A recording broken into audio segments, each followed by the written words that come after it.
রোজ রোজ গ্রাম থেকে শহরে কি করে যাওয়া আসা করি বা কতটাই কষ্ট হয় সেটাই আজকে আপনাদের সামনে তুলে ধরেছি। যদি ভিডিওটা ভালো লাগে অবশ্যই শেয়ার করে দেবেন সকলের মাঝে, যাতে করে সকলেই দেখতে পারে এবং জানতে পারে।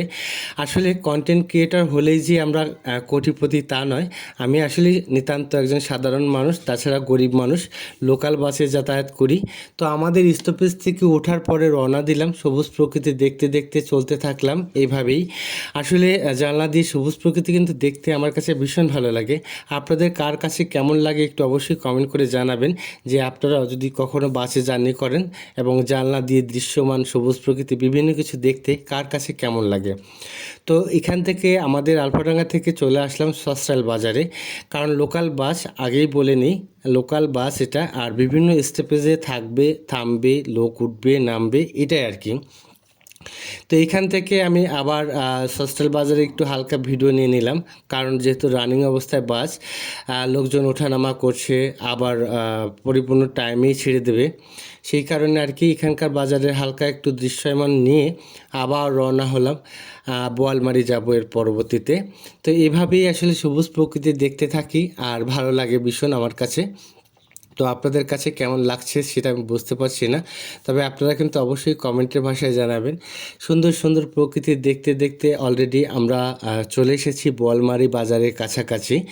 এরপরে বোয়ালমারিতেও কিছুক্ষণ বাস স্টপেজ করবে, এখান থেকেও যাত্রী ওঠানামা করবে এবং সকলেই বিভিন্ন গন্তব্যে যাওয়া আসা করে। তো আর লোকাল বাস বিভিন্ন স্টপেজে থামবে, নামবে, উঠবে, এটাই আর কি।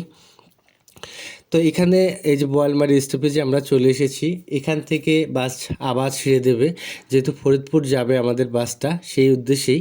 তো এখান থেকেই আবার সামান্য পরিমাণ ভিডিও, তারপর আবার সেই সবুজ প্রকৃতি, বিভিন্ন সিনারি দৃশ্য দেখতে দেখতে আবার চলতে শুরু। তো এখান থেকে যেতে যেতে আসলে আমরা যে সৈয়দপুর বাজার পার হয়ে যাচ্ছি, এখানেও অবশ্য সুন্দর একটা প্রাইমারি স্কুলের দৃশ্য তুলে ধরেছি জানলা দিয়ে। যদি ভালো লাগে অবশ্যই একটু মন্তব্যের মধ্যে জানিয়ে যাবেন। পরবর্তীতে এখান থেকে সাতর বাজার, তারপরে কাদেরদি বাজার পার হয়ে চলে আসছি আমরা কানাইপুর নামক স্থানে। কারণ এখান থেকে যে রোডটা দেখতে পাচ্ছেন, একটা রোড চলে গেছে মাগুরাতে যাওয়ার, আর একটা রোড হচ্ছে ফরিদপুরে যাওয়ার। তো আমাদের বাসটা এই মোড়টা ঘুরেই ফরিদপুরের দিকে মোড় নেবে, কারণ যেহেতু আমরা সবাই ফরিদপুরে যাচ্ছি। তো এখানেও আবার মাঝে মাঝে স্টপেজ আছে, যাত্রী উঠাবে নামাবে, এভাবে আর কি।